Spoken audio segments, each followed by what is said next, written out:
প্রত্যেক বছরের মতো এই বছরও জগন্নাথ এসছে তার মাসির বাড়ি। আগের বছরও তোমাদের সাথে শেয়ার করেছিলাম যে গতু কাকাইদের বাড়ি জগন্নাথ এখানে আসে, মাসির বাড়ি এটা হয়, আর 9 দিন ধরে এখানেই থাকে। 9 দিন ধরে নাম গান কীর্তন সব কিছুই হয়।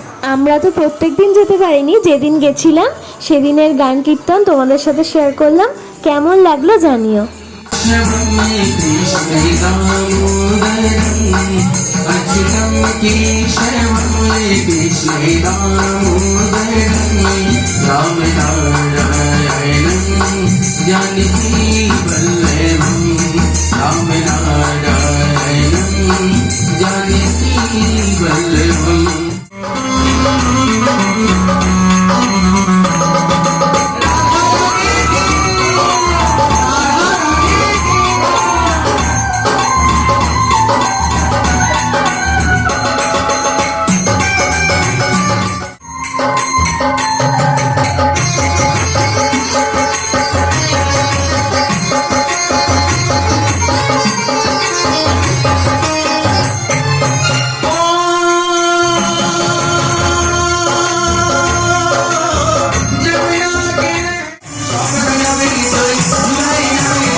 Get